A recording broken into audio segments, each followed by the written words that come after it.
seemed to recognize and acknowledge that probably wasn't the right thing to say.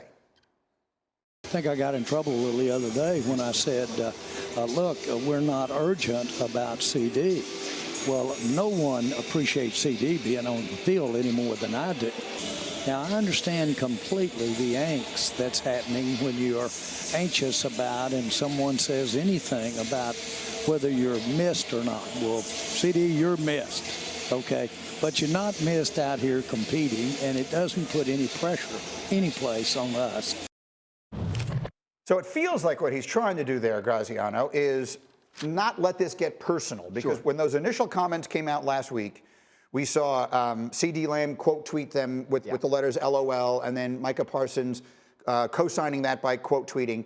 And so there is always a bad place when negotiations become personal. And so Jerry Jones is trying not to let this become personal while at the same time saying, but this doesn't mean that I'm in any trouble in this negotiation, right? That's sort of what it sounds like he's saying. Yeah, when they say is there a sense of urgency to get it done, he's going to say no, because that, I mean, if he says yes, he looks desperate, that hurts his negotiating position. But obviously he figured out, that was probably a little too cold, considering what we want to end up happening is he comes back and plays for us for a long time. So, look, they're still talking.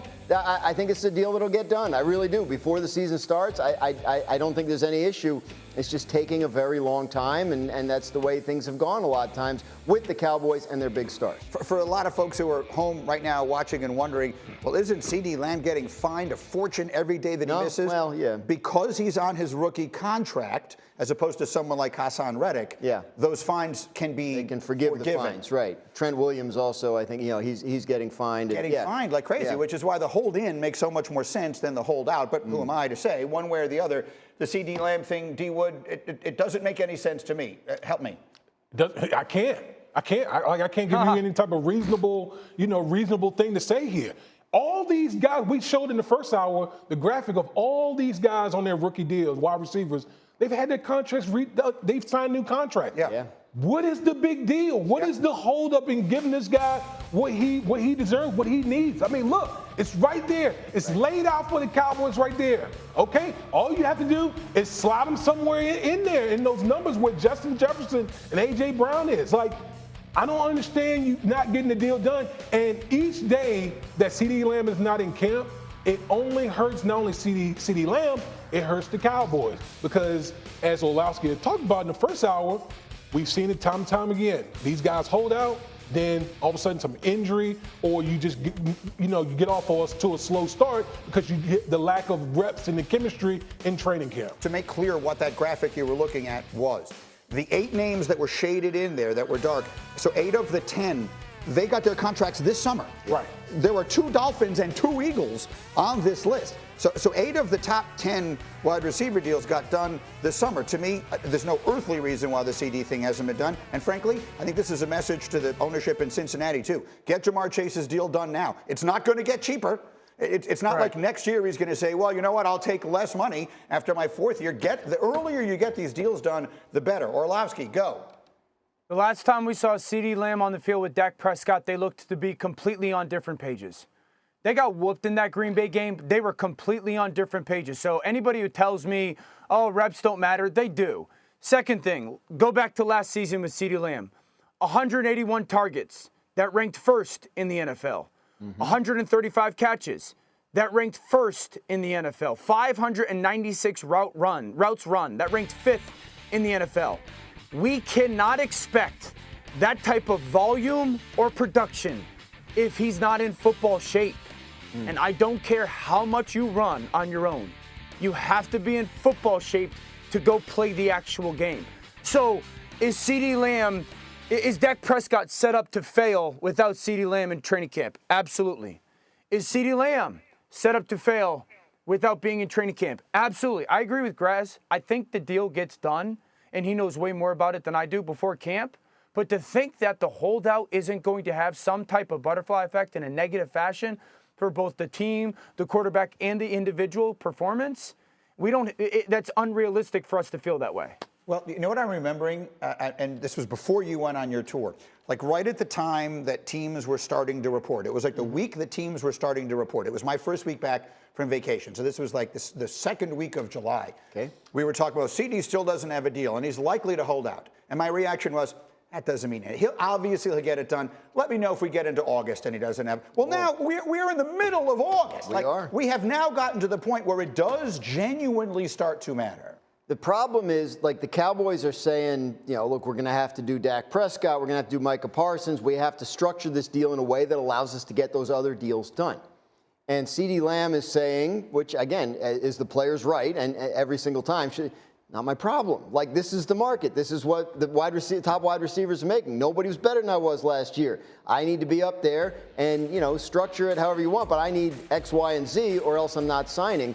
And so that's why it lingers. But yeah, as you get closer to the season, that's your, as a player, that's your leverage. Hey, this is what life without me looks like. As we get closer to the season, you have to confront that.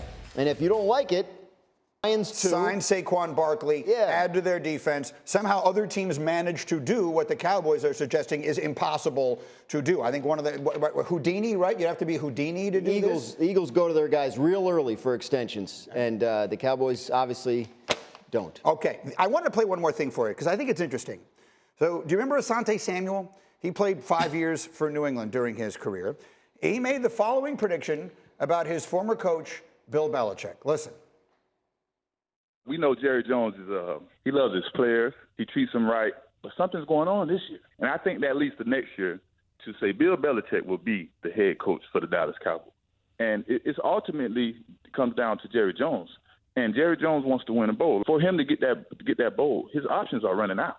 And that last option for him to make this thing come to light is Bill Belichick.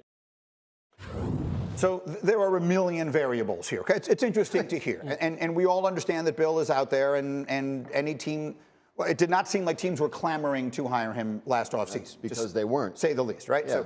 So to put it as nicely, I guess, as I can. I have no idea how hot a commodity he will or won't be. But let's put almost all the variables aside and just ask the following question.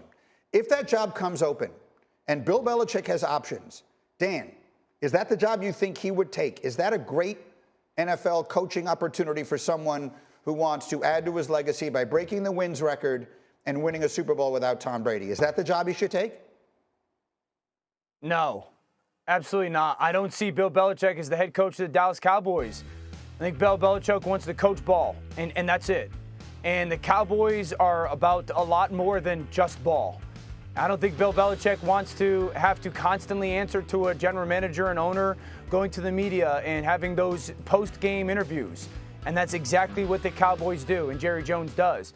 I very rarely, if ever, heard from Robert Kraft during their Super Bowl runs in direct correlation to the on-the-field play. It happens all the time with the Dallas Cowboys. So I don't think that it makes sense for Bill Belichick to go be the head coach of Jerry Jones, not the Dallas Cowboys. Dean, you played for Bill, so no one knows the no-nonsense better than you do. Two reasons why it won't happen. Number one, Bill has always been about one voice in the building. You will not get that in Dallas. I know. Okay, Correct. that's number one. Yes, you will. It's just not his. That's number one. Number two, no quarterback, because I don't think Dak Prescott's going to be back. Why in the world, if you're Bill Belichick, would you even entertain going to Dallas if they don't have if the quarterback situation is not settled? I just don't see it happening.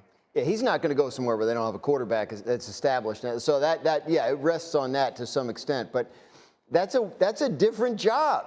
Like Orlovsky's talking about it. After every single Dallas Cowboys game, the media goes to listen to Jerry, not the coach. Every other team in the league, you go to the coach. In Dallas, the coach waits because he knows that Jerry's going to talk outside the locker room. It doesn't sound like something Bill Belichick would want to do. To your point, it's not as if there were a whole bunch of teams interested in hiring him this offseason. There was one, and they didn't do it. And so I question whether he's going to be somebody the Cowboys would pursue anyway in this hypothetical situation you're talking about. But I think that there are issues in terms of would Belichick want to be in that building with the way it operates. I feel like I should say out loud, look, maybe the Cowboys have a great year. Maybe they win a bunch of games. Maybe Mike McCarthy continues to be the coach. We're way ahead of ourselves. But Orlovsky, give me a final word. Green, I think the reality is the Cowboys have so many more questions going into this season than answers. And it's the most that they've had probably since Dak Prescott was going into his initial first contract. We don't know if Mike McCarthy is going to be the head coach of the future or even has the opportunity. We don't know if they're going to have their star wide receiver week 1. We don't know if their starting quarterback's going to be playing on a lame duck season or not. And we don't know if their pass rusher, who historically in his first 3 seasons has done something no one else has done, is going to be under contract for the foreseeable future. We just don't know with the Dallas Cowboys. Yeah, there is a lot that we don't know.